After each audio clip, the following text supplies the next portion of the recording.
अब ख्वाबों से मुंह मोड़ ले, बीती हुई सब बातें वहीं छोड़ दे। तेरे तो दिन रात है, आहों में दिलदार की, जाग दिले दीवाना, रुठ जागी वसल यार की, बसी हुई जुल्फ में आई है सबा प्यार की। सबा तो वाकई बड़ी खुशगवार है, और सामने झील पे बैठी हुई धुंध, हल्के हल्के जलते हुए चराग, काबिदा से चराग जो कुछ देर में ख़त्म हो जाएंगे, वहाँ से उगेगा आज का सूरज।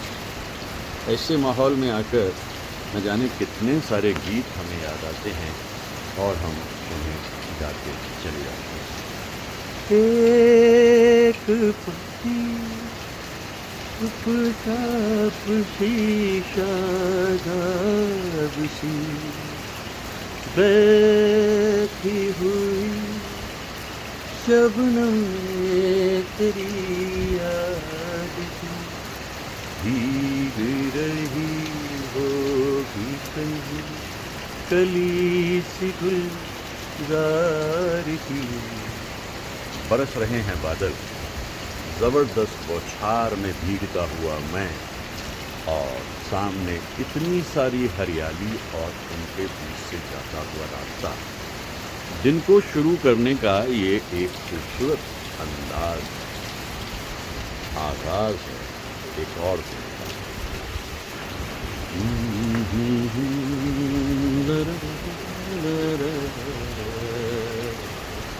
पीछे एक परिंदे ने भी मेरे साथ सुर मिला दिया, हल्की हल्की उसकी आवाज। ला ला ला ला ला ला ला ला।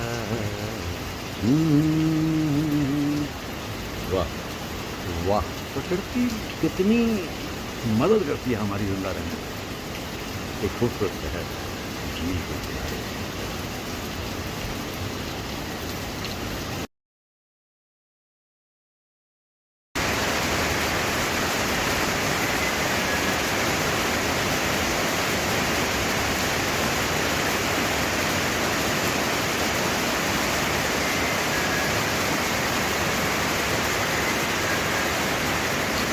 सुरीली आवाज परिंदे की,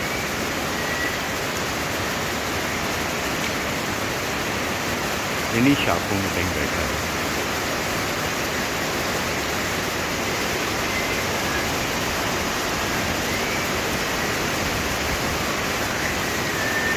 वाह,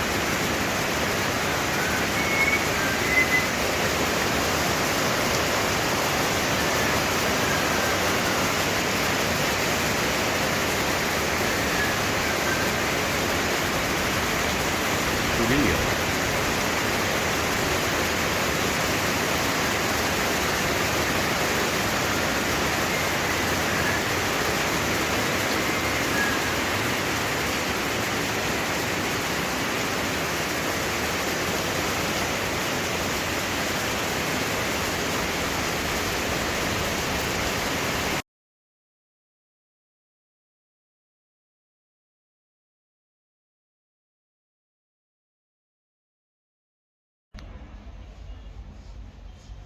आज मैं बात कर रहा हूँ महान, क्या महानतम कलाकार मोहम्मद रफ़ी साहब के बारे में।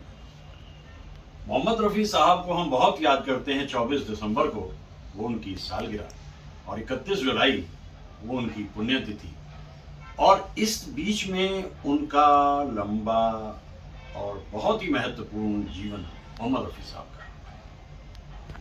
मोहम्मद रफ़ी साहब को जब हम याद करते हैं तो सबसे पहले ये देखें कि उन्होंने गाने कितने गाए।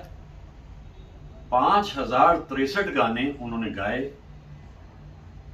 फिल्म क्रिटिक्स का ये कहना है, डिफर करती हैं चीजें, ऑफ कोर्स डिफर करती हैं। शम्मी कपूर के लिए 190 गाने गाए उन्होंने, जॉनी वॉकर के लिए उन्होंने 155 गाने गाए, देव साहब के लिए 100 गाने गाए उन्होंने, और दिलीप साहब के लिए गाए उन्होंने 77 गाने, 77। आशा भोसले के साथ उन्होंने गाए 796 यानी 796 गाने, और लता जी के साथ गाए 411 गाने। वो कलाकार इस किस्म के थे कि हर मूड को समझकर उसे गा देते। मतलब ये रोमांस की बात करनी है तो रोमांस से जुड़े जो गीत होते थे उनको गा देते थे। जाने बहार हुस्न तेरा बेमिसाल है, वल्हा कमाल है, अरे वल्हा कमाल है। हुस्न को जगाना है तब भी गाएंगे, ए हुस्न जरा जाग तुझे इश्क जगाए। इस तरह के गीतों को गाते गाते अगर हम लौट के देखें उनके स्टार्टिंग का जो दौर है, तमहीदी दौर है, कितने खुश हुए थे उस दिन जब के.एल. सहगल साहब के साथ कोरस में गाने का मौका मिला, और ये मौका दिया नौशाद साहब ने। नौशाद साहब के प्रिय गायक थे मोहम्मद रफ़ी साहब। गुजरे हैं आज इश्क में हम उस मुकाम से, अब इससे हम आगे बढ़े थे, कल रात जिंदगी से मुलाकात हो गई। कमाल के गायक थे। उदासी के गाने गाएंगे तो ऐसे, जिंदगी के मोड़ पर जो कोई रास्ता मिला, तेरी गली सजा मिला, महफिल से उठ जाने वालों। शब्दों को समझ के और उनको पूरी तरह अपने में उतार के तब वो गाते थे। ये मिलेनियम शुरू हुआ था, एक मैगजीन ने कहा कि भाई 1931 में आवाज आई थी और उसके कुछ अरसे के बाद गाने शुरू हो गए, फिर प्लेबैक भी आ गया, तो अभी तक का जो बेस्ट गीत है वो कौन सा है। ये बड़ी जिम्मेदारी थी। गुलजार साहब से लेकर सोनू निगम के बीच 30 मेंबर्स थे जूरी के, और जब रिजल्ट आया तो यूनानिमसली गाना मोहम्मद रफ़ी साहब का था। मन रे तू काहे ना धीर धरे, वो निर्मोही मोह न जाने, जिनका मोह करे। ये गीत जो है सर्वश्रेष्ठ गीत माना जाता है और गाया किस अंदाज में रफ़ी साहब। रफ़ी साहब के बहुत प्रशंसक थे, सबसे बड़े प्रशंसक थे मन्ना डे। एक बार एक इंटरव्यू में मन्ना दा को बार बार पूछे जा रहा है इंटरव्यूअर, भाई दादा ये बताइए कि आपसे ऊपर गायक कौन है या आपके बराबर गायक कौन है। तो उन्होंने कहा भाई देखो सीधी सच्ची बात है, सारे जितने गायक हैं वो मेरे बराबर के, और मुझसे कहीं ऊपर है तो मोहम्मद रफ़ी। मोहम्मद रफ़ी से ऊपर कोई गायक। क्या एप्रिसिएशन। और मोहम्मद रफ़ी साहब क्या कहते थे कि लोग मेरे गीतों को सुनते हैं, मैं मन्ना दा को सुनता हूँ। वो जमाना इस तरह सा था, पजीराई की थी, मोहब्बत होती थी, एक दूसरे के लिए तारीफें होती थी। मोहम्मद रफ़ी साहब के कितने सारे ड्यूएट्स लता जी के साथ में जब हम सुनते हैं, लेकिन एक गाने की रिकॉर्डिंग के दौरान दोनों में रंजिश हो गई। तस्वीर तेरी दिल में, मुश्किल हो गया सलील दा के लिए इस गाने को कराना। इसके बाद रिश्ते पे ग्रहण लगभग 5 बरस तक लगा रहा, और बाद में बर्मन दादा की धुन को गुनगुनाते हुए आए दोनों, दिल पुकारे। लेकिन मैंने एक इंटरव्यू में सुना, लता जी कह रही थी साधु थे वो, एकदम साधु थे, हो जाता था, बर्दाश्त भी उनमें बहुत थी। ओपी नैयर साहब के साथ उन्होंने बहुत खूबसूरत गीत बनाए, रसीले गीत बनाए। शम्मी कपूर के बारे में जैसे मैं कह रहा हूँ कि उनके साथ 190 गाने गाए। शम्मी कपूर बड़े ऑनेस्ट थे। उन्होंने कहा मैंने बड़ी कामयाबी देखी, मैंने बहुत परेशानियां भी देखी जिंदगी में, लेकिन मेरी कामयाबी 2 ही लोगों की वजह से है। एक हैं मोहम्मद रफ़ी साहब और दूसरे है कश्मीर। है दुनिया उसी की, जमाना उसी का। मुझे तो दरअसल एक बीमारी बहुत जल्दी लग गई थी बचपन से ही, जिसका नाम था फिल्मोमेनिया। फिल्मोमेनिया का मतलब यह है कि फिल्म्स के दायरे में घूमता रहता था मैं, और फिल्में मेरे चारों तरफ। शायद मेरे ख्याल से सबसे पहला गीत जो बचपन में मैंने 5-6 साल की उम्र में मोहम्मद रफ़ी साहब का सुना था, वो था ओ दूर के मुसाफिर, हमको भी साथ ले ले रे। अब ये गीत मैंने पहली बार सुना, मैंने कहा भाई ये आवाज तो बड़ी कमाल की है। उसके थोड़े ही अरसे के बाद एक गीत और सुनाई दिया, जरा सामने तो आओ चलिए। इसमें एक पंक्ति आती है, पिता अपने बालक से बिछड़कर सुख से कभी नहीं सो सकता। तो ये गीत फिर तो उसके बाद आते चले। अब बताइए कि 5063 अगर सॉन्ग सुन के हैं तो वो गीत जो हैं वो कितनी तरह के गीत होंगे। उसमें मोहब्बत भी है, विरह भी है। देव साहब के लिए जब वो गाते थे, एक तरफ वो गा रहे हैं खोया खोया चांद खुला आसमान, आंखों में सारी रात जाएगी, और दूसरी तरफ उन्हीं देव साहब के लिए वो गाते हैं मुझे ले चलो आज फिर उस गली में। एक तकरार हो गई थी ओपी नैयर साहब के साथ और लेट हो गए थे कहीं रिकॉर्डिंग पे मोहम्मद रफ़ी साहब, और बड़े गुस्सैल थे। बहुत कमाल के संगीतकार थे ओपी नैयर। उन्होंने इसके बाद मोहम्मद रफ़ी साहब, और मेरे ख्याल से वो गाना भी था दिल की आवाज भी सुन मेरे फसाने पे न जा। ओपी नैयर साहब ने रफ़ी साहब से कहा, देखो रफ़ी साहब, बहुत अच्छी दोस्ती हमारी है, लेकिन इस गाने के बाद हम दोनों इकट्ठे काम नहीं करेंगे। और रफ़ी साहब भी उस गाने के बाद खुदा हाफिज कह के ओपी नैयर का ढलान शुरू हुई। और एक दिन रफ़ी साहब और ओपी नैयर के बीच की रंजिशें खत्म हुई, लेकिन तब तक दुनिया बदल चुकी थी। आज मैं याद कर रहा हूँ मोहम्मद रफ़ी साहब को, मुझे कितना कुछ कहने को मिलता है उनके बारे में। मैं उनके बारे में कितना कुछ सोचता रहता हूँ। मैं ऐसे ऐसे गीत उनके याद करता हूँ जो गीत अपने ढंग के अद्भुत थे, अनोखे।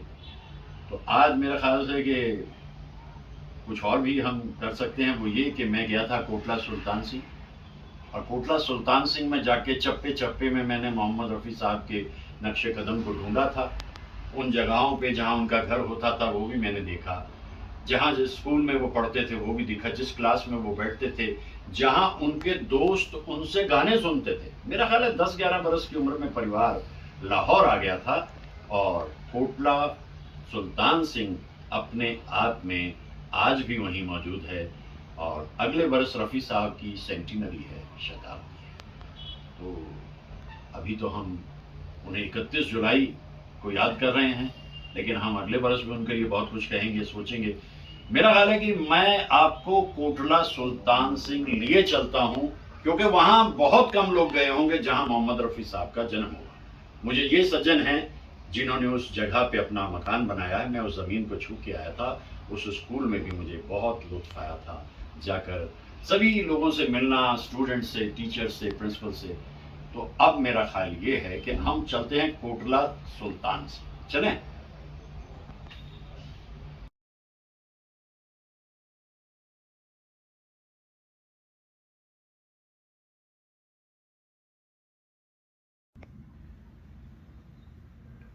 मित्र कमल जी शूटिंग कर रहे थे अमृतसर में। मुझे मालूम हुआ कि कोटला सुल्तान सिंह तो 30 किलोमीटर है वहाँ से। बस जी मैं तो पहुँच गया कोटला सुल्तान सिंह। ये वो जगह है जहाँ मोहम्मद रफ़ी साहब दुनिया में आए थे, उनका जन्म स्थान है। और वहाँ जाकर मैं उस गांव में घूमता रहा, कभी यहाँ कभी वहाँ, कभी इधर कभी उधर, कभी किसी से मिलूँ कभी किसी से मिलूँ, क्योंकि मेरे मन में तो रफ़ी साहब के लिए जितनी श्रद्धा थी और आज भी है, मैं सोचने लगा कि चल के देखते हैं इस गांव को। तो ये है वो कोटला सुल्तान सिंह जिसका बचपन से मैं किताबों में ज़िक्र पढ़ता आया। मोहम्मद रफ़ी साहब कहाँ पैदा हुए थे?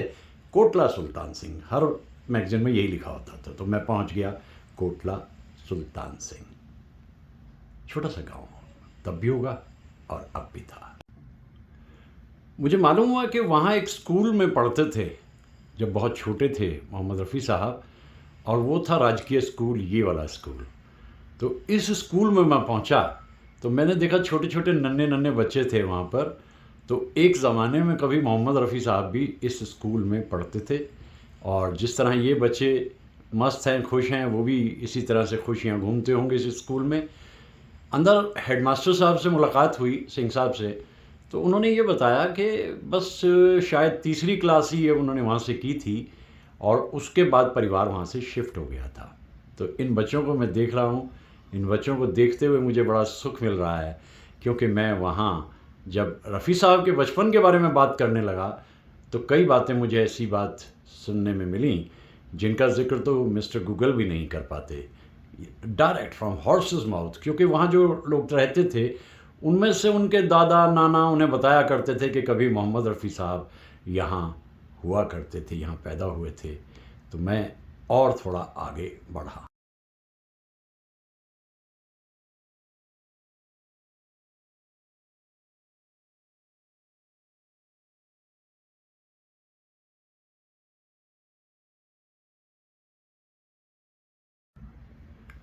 बच्चे मुझे ऐसे देख रहे थे, ना जाने मैं कौन सी दुनिया से आया हूँ, क्योंकि कोई अजनबी जब स्कूल में आता था तो वो ऐसे ही करते रहे होंगे पहले भी।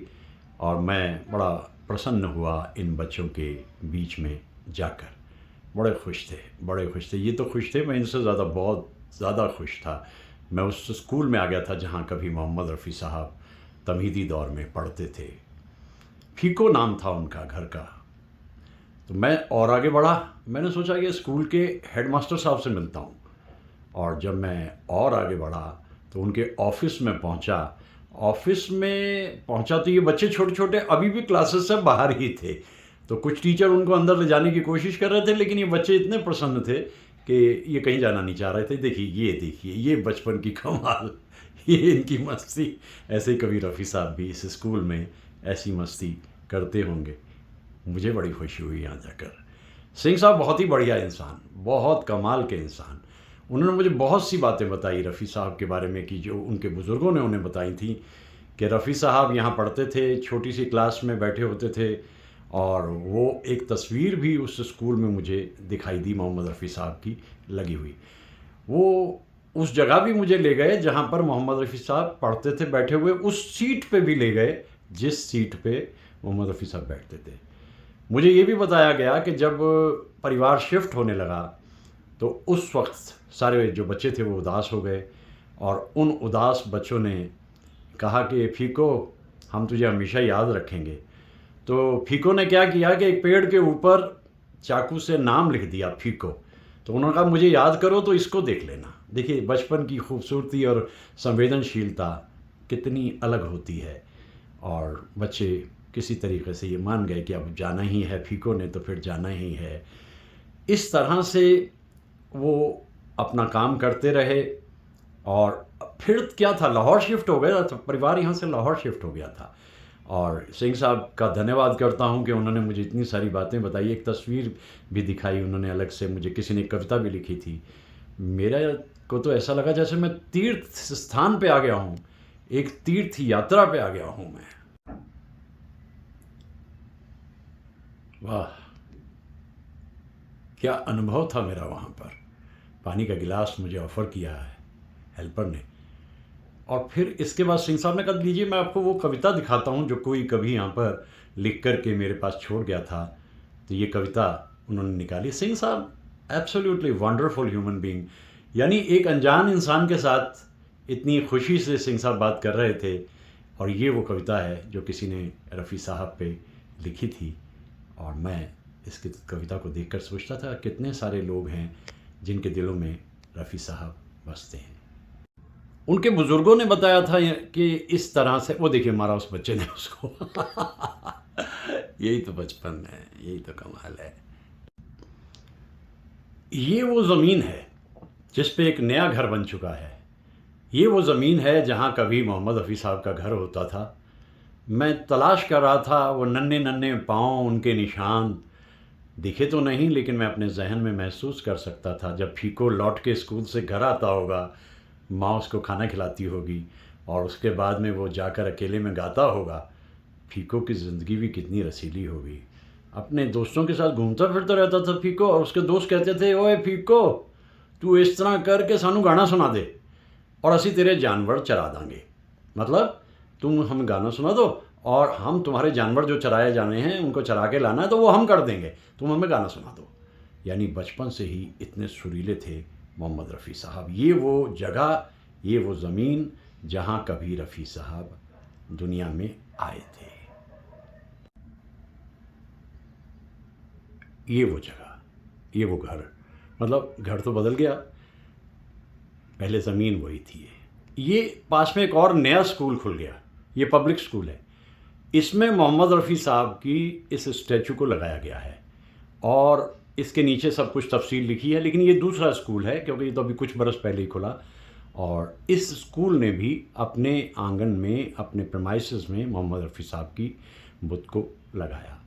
कहते हैं कि 24 दिसंबर और 31 जुलाई को लोग यहाँ पर आते हैं। 24 दिसंबर को ज़्यादा आते हैं, बच्चों को मिठाइयाँ भी खिलाई जाती हैं। और इस तरह से मैं चलता रहा, देखता रहा, कुछ लोगों से बातचीत भी वहाँ पर हुई और मुझे ऐसा लगा कि सचमुच इतिहास के पन्नों में उतरकर मैं उन दिनों में चला गया हूँ जो दिन कभी थे और फिर वक्त के साथ साथ वक्त के सीने में दबते चले गए। लेकिन मोहम्मद रफ़ी साहब तो हमारे मन में हमेशा रहते हैं, हमेशा रहेंगे। तो ये था कोटला सुल्तान। बहुत देर तक मैं घूमता रहा वहाँ, कई लोगों से मेरी बातचीत भी हुई। उनके साथ के लोग तो चले गए थे दुनिया से, रफ़ी साहब के कुछ दोस्त रहते थे वहाँ पर, लेकिन कुछ बरस पहले वो दुनिया से रुखसत हो गए थे। क्योंकि देखिए ना, अब ये सेंटिनरी आ रही है अगले साल रफ़ी साहब की, कितने बुज़ुर्ग होंगे वो लोग, लेकिन रफ़ी साहब को सब याद करते हैं। कोटला सुल्तान सिंह आज भी एक छोटा सा गांव है और कम लोग जाते हैं वहाँ, क्योंकि जैसा मैंने कहा ना, दौर बदल चुके हैं। लेकिन रफ़ी साहब की ये तस्वीर याद दिलाती है कि कितने महान गायक थे रफ़ी साहब।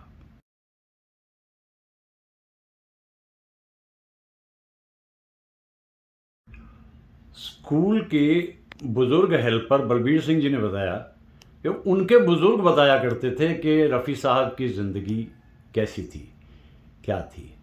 रफ़ी साहब तो खुद ही कहा करते थे कि कोटला सुल्तान सिंह में एक फ़कीर जाता होता था और रफ़ी साहब उसके पीछे पीछे चल देते थे।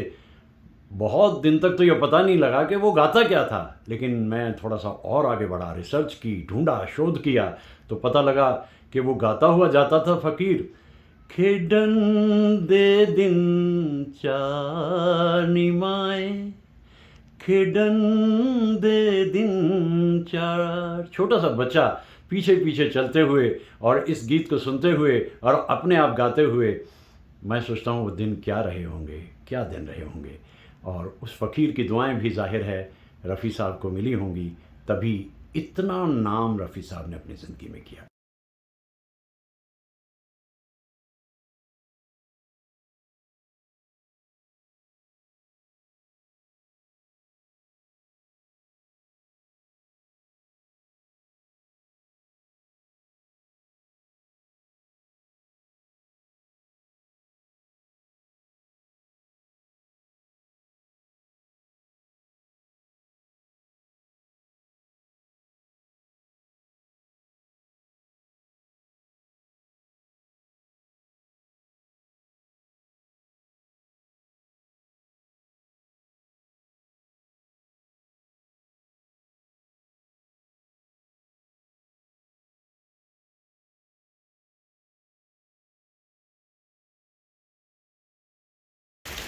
तुम्हें हम ढूंढते हैं, हमें दिल ढूंढता है, नब मंजिल है कोई, न कोई रास्ता है,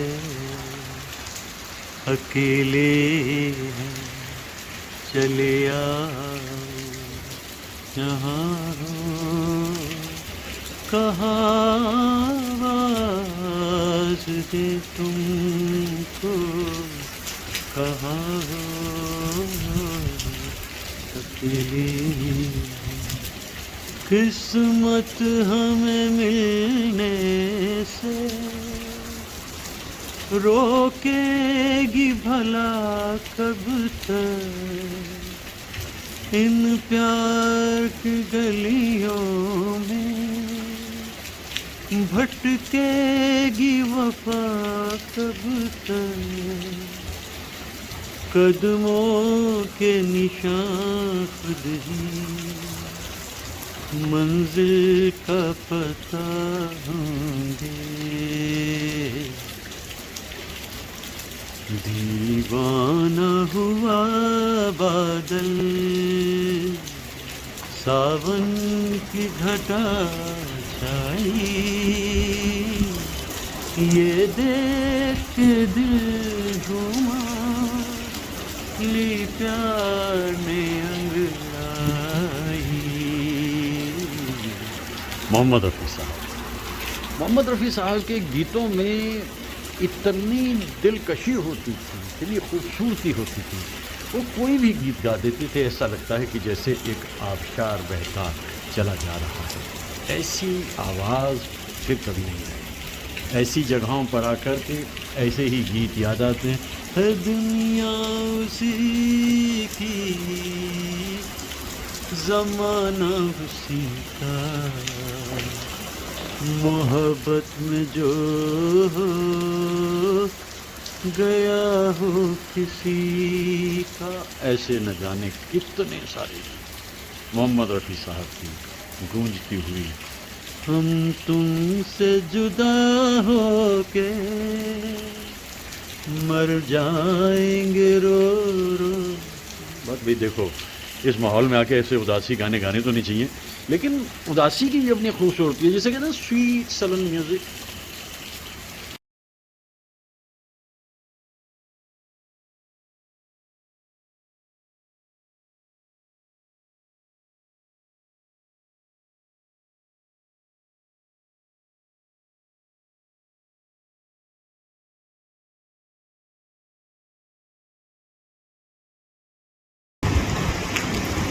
मौसम नशे में चूर है, कुछ पी के आई है घटा। बस कुछ ना पूछो आज क्या पैगाम लाई है घटा। अब मैंने जाना प्यार क्या है, तेरी जुल्फों की कसम। दिल बेकरार सा है, हमको तुम्हारी सा है, जब से तुम्हें ये धुन कल्याण जी आनंद जी, लक्ष्मीकांत प्यारेलाल कल्याण जी आनंद जी के असिस्टेंट रहे थे, और दोनों ने एक दूसरे की बहुत मदद, दोनों ज्योतियों ने एक दूसरे की मदद की। ये समा बारिश का है, बहुत दिनों के बाद बारिश ने अपना मोर्चा संभाला है बेंगलोर में। मैं तो पिछले हफ्ते लोनावाला में 5 दिन की इतनी बारिश पी के आया हूँ कि मैं सोचता हूँ शायद हो सकता है ये उसी का असर हो कि अपने साथ संगत में मैं बारिश को बेंगलोर भी ले आया। ऐसे मस्त गीत गाते थे। न जा कहीं अब न जा दिल के सिवा। रफ़ी साहब को जो हुनर हासिल था, उसमें जब वो रोमांटिक गीत गाते थे वो भी कमाल, जब दुख के गीत गाते थे वो भी कमाल, और ऐसी मस्ती में जब वो गुनगुनाते थे वो भी कमाल। आज मौसम बड़ा बेईमान है। ये जब गीत गाते थे ना तो पहले पता लग जाता था कि ये जो अदाकार है जिस पे इस गीत को पिछलाई है वो कौन है। आज मौसम बड़ा बेईमान है, जब भी कभी हम इसको सुनते हैं हमें एकदम धर्मेंद्र जी दिखाई देते हैं। रफ़ी साहब का यही कमाल था, वो पहले जान भी लेते थे इस बात को कि ये गीत किस पे पिक्चराइज होना है, और फिर उसी के हिसाब से वो गीतों को गाते हैं। 31 जुलाई उनकी पुण्यतिथि। देखिए दोस्तों, खामोश मत रहिए, बहुत बड़े कलाकार, बहुत बड़े कलाकार। जिस तरह हमने मुकेश साहब को याद किया 22 जुलाई को, 31 जुलाई भी एक ऐसा ही दिन है। उससे पहले ही जो मन में आया उस गीत को गाइए। इतने सारे गीत आपके पास रफ़ी साहब के गाने के लिए।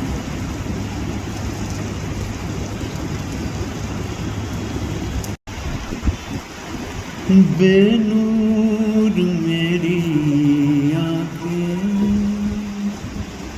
और दूर का सफर है, उठते हैं पाँव मेरे, गिर जाने का भी डर है, पर काट के किसी को परवाज़ दे रहे हो, टूटे हुए हाथों में क्यों साज दे रहे हो, खामोश जिंदगी को। लक्ष्मीकांत प्यारेलाल ऐसे संगीतकार हैं जिन्हें मोहम्मद रफ़ी साहब ने तमहीदी दौर से ही सपोर्ट किया था। मतलब उनका पहला गीत भी जो था मोहम्मद रफ़ी साहब के साथ ही था, लक्ष्मीकांत प्यारेलाल का, और बहुत सम्मान देते थे वो। इसलिए जब उनके लिए धुन बनाते थे तो दोनों ही सोचते थे कि अगर ये दर्द का गीत है तो बस फिर रुलाए ही देना है। आँखों से बहता दरिया, होठों से आह लेकर, साहिल पे हम खड़े हैं, साहिल की चाह लेकर, बर्बादे मोहब्बत को नए अंदाज दे रहे हो, टूटे हुए हाथों में क्यों साज दे रहे हो। मेरी भी सेंस ऑफ म्यूज़िक बड़ी कमाल की थी बचपन से ही। मैं बहुत छोटा था, शायद 14-15 बरस की उम्र थी जब मैंने पहली बार इस गीत को सुना था, और मुझे इस गीत को सुनकर लगा कि वाकई रफ़ी साहब तो अपने ढंग के अनूठे और अनोखे गायक हैं, और हैं भी। झूमती हुई हवाओं के बीच भी ये दर्दीले गीत जब हमें याद आते हैं और बारिश बरसती हो तो बस फिर हम रफ़ी साहब को नमन करते हैं, उन्हें प्रणाम करते हैं। और आज का दिन था जब वो दुनिया से रुखसत हो गए। 31 जुलाई वो था 1980। हम भूलते नहीं, तुमको न भूल पाएंगे, रफ़ी साहब और आपके गीत को बनाएंगे।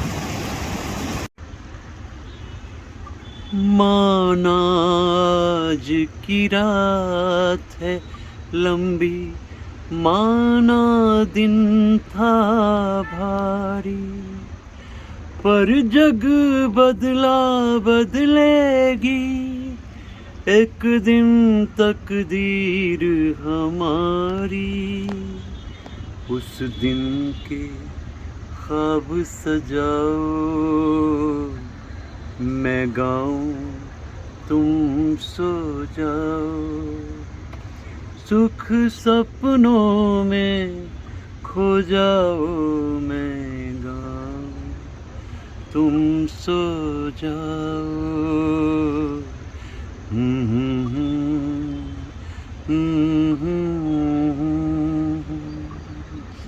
ला रा रा रा ला रा रा रा रा रा। इस गीत को मैं जितनी बार भी सुनता हूँ मैं सोचता हूँ कि क्या कमाल था मोहम्मद रफ़ी साहब का, और किस अंदाज़ में वो बात को समझकर गीत को गा देते थे। बहुत पहले भी रात से पहले शाम का एक गीत सुना था, हो गया चमन समन, सो गई कली कली, सो गए हैं सब नगर, सो गई गली गली, नींद कह रही है चल, मेरी बाहें थाम, तू भी सो जा, सो गई रंग भरी शाम, आज कल में ढल गया दिन।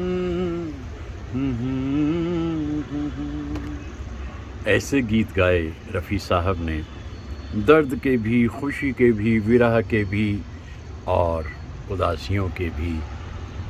इस मंज़र को देखते हुए मुझे ये दोनों गीत इसलिए याद आए, कितना ठहराव है इसमें, कितना ठहराव है, और कैसे गाते थे रफ़ी साहब उन अल्फाज को समझकर। याद आते हैं वो दिन जिन दिनों में हम इन गीतों को इतने करीब से सुना करते थे। अब तो वक्त बहुत पीछे रह गया, लेकिन रफ़ी साहब हमारे दिल में हमेशा रहेंगे।